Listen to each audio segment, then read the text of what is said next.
नमस्कार दोस्तों। तो स्वागत है आपका इजी टू लर्न में। मैं आज आपके साथ डिस्कस करने जा रहा हूँ सिलेबस के पहले पार्ट का इंट्रोडक्शन। चलिए तो समझते हैं इंट्रोडक्शन को। इंट्रोडक्शन में मैंने पहला टॉपिक लिया है सर्किट और नेटवर्क। चलिए तो अब जानते हैं नेटवर्क और सर्किट के बारे में। चलिए तो समझते हैं नेटवर्क के बारे में कि नेटवर्क क्या होता है और हम नेटवर्क को सर्किट क्यों नहीं कह सकते। चलिए तो देखते हैं। Network means the interconnection of two or more element is called as electrical network. Example लिया है हमने टी नेटवर्क का।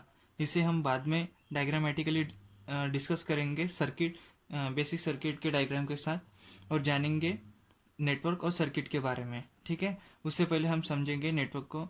The interconnection of two or more element is called as electrical network. Means मतलब कि किसी भी इंटरकनेक्शन में दो या दो से ज़्यादा एलिमेंट कनेक्टेड रहेंगे तो उसे हम क्या कहेंगे, इलेक्ट्रिकल नेटवर्क कहेंगे।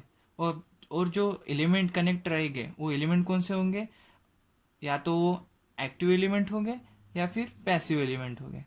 ठीक है, अब हम सर्किट के बारे में पता करेंगे कि सर्किट क्या होता है। सर्किट भी वैसे ही, लेकिन उसमें जो है क्लोज पाथ प्रेजेंट रहेगी। मतलब देखो क्या लिखा है, the interconnection of two or more element in a close path is called as circuit. मतलब कि किसी भी सर्किट में दो या दो से ज़्यादा एलिमेंट जो है, मतलब कि एक्टिव एलिमेंट और पैसिव एलिमेंट दो या दो से ज़्यादा कनेक्टेड रहेंगे तो उसे हम क्या कहेंगे, सर्किट कहेंगे। ठीक है, तो उसे हम सर्किट कहेंगे जब वो क्लोज पाथ में कनेक्ट रहेंगे तभी ना। जब वो क्लोज पाथ में कनेक्ट नहीं रहेंगे तब वो क्या रहेगा, तब वो नेटवर्क रहेगा। ठीक है, तो इस बेसिक बात को आप याद रखिएगा। चलिए तो फिर देखते हैं टी नेटवर्क और बेसिक सर्किट का डायग्रामेटिक रिप्रेजेंटेशन। पहले हम टी नेटवर्क निकालेंगे। टी नेटवर्क कैसा रहेगा आपका,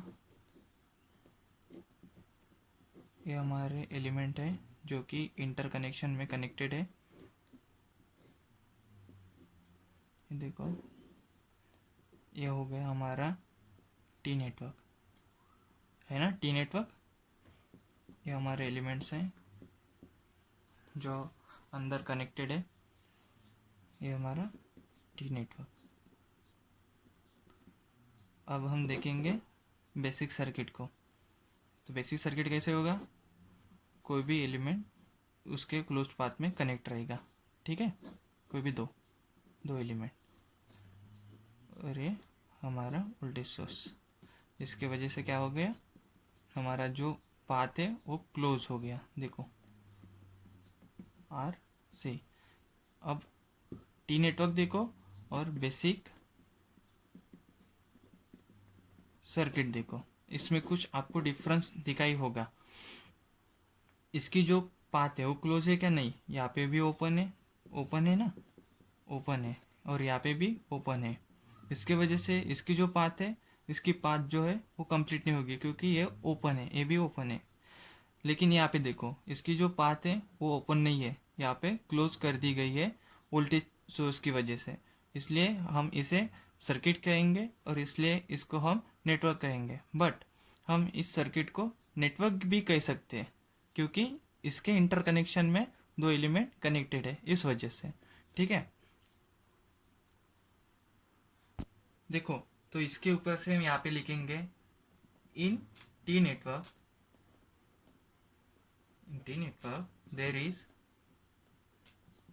there is no closed path. Therefore we cannot say that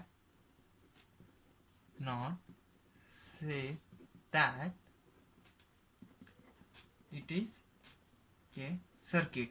ठीक है, it is a circuit. For circuit के लिए हमको क्या चाहिए, क्लोज पाथ चाहिए। तो यहाँ पे क्या लिखेंगे, for circuit there will be a energize close path. मतलब कि क्या लिखा है हमने, for circuit there will be a energize close path. Circuit के लिए हमको क्या चाहिए, एनर्जाइज क्लोज पाथ चाहिए। ठीक है, तो इसके ऊपर से हम क्या लिख सकते हैं, एवरी सर्किट, मतलब कि every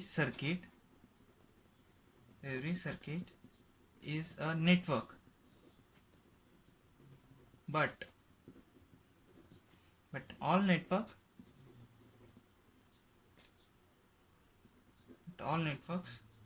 are not circuit.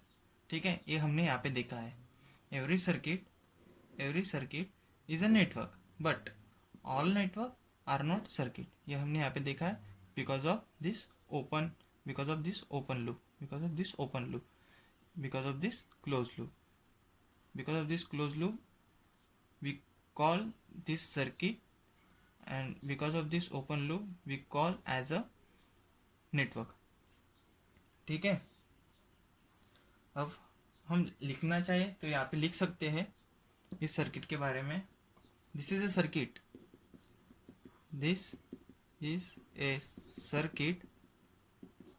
because it's having a energized close। ठीक है, तो मैं आशा करता हूँ ये जो सर्किट और नेटवर्क का जो डिफ्रेंशिएट है ये आपको समझ में आया होगा। अब हम देखेंगे एलिमेंट्स के बारे में, जो हमारे एक्टिव एलिमेंट है और पैसिव एलिमेंट है, वो क्या हमारे सर्किट में इम्प्लीमेंटेशन है उसका, वो हम देखेंगे। ठीक है, तो ये रहा हमारा एक्टिव एलिमेंट और पैसिव एलिमेंट। हम शुरू करते हैं एक्टिव एलिमेंट से। एक्टिव एलिमेंट जो है वो एक एलिमेंट ही है जो एनर्जी को क्या करता है, स्टोर करता है या फिर एनर्जी को ट्रांसफॉर्म करता है, यूजुअली हीट के फॉर्म में। ठीक है, अब वो जो एक्टिव एलिमेंट हो गए वो कौन से होंगे, रजिस्टर हो गया, इंडक्टर हो गया, कैपेसिटर हो गया, वो ये जो है वो एक्टिव एलिमेंट हो गए। ठीक है, देखो जैसे कि हमने यहाँ पे लिखा है, the active element is a element which can not generate energy, मतलब कि एक्टिव एलिमेंट एनर्जी जनरेट नहीं करेंगे, ये सिर्फ एनर्जी को स्टोर करेंगे या फिर ट्रांसफॉर्म करेंगे, यूजुअली इन हीट के फॉर्म में। तो ये कैसे, तो हमारा जो इंडक्टर है और कैपेसिटर है ये दोनों ही सिर्फ एनर्जी को स्टोर करेंगे, बट हमारा जो रजिस्टर है वो एनर्जी को स्टोर नहीं करेगा, वो एनर्जी को ट्रांसफॉर्म करेगा यूजुअली इन हीट के फॉर्म में। तो अब हमारा देखते हैं कैपेसिटर जो है वो कौन से फॉर्म में एनर्जी को स्टोर करता है। कैपेसिटर जो है वो इलेक्ट्रिक फील्ड में एनर्जी को स्टोर करेगा, और इंडक्टर जो है वो एनर्जी को मैग्नेटिक फील्ड में स्टोर करेगा। जैसे कि हमने कहा था रजिस्टर के पास एबिलिटी नहीं है एनर्जी को स्टोर करने की, वो क्या करेगा, एनर्जी को ट्रांसफॉर्म करेगा यूजुअली इन हीट के फॉर्म में। ठीक है, तो अब हम देखते हैं पैसिव एलिमेंट के बारे में। तो पैसिव एलिमेंट जो है वो भी एक एलिमेंट ही है जो एनर्जी को जनरेट करता है सर्किट में, जैसे कि जनरेटर हो गया, बैटरी हो गया।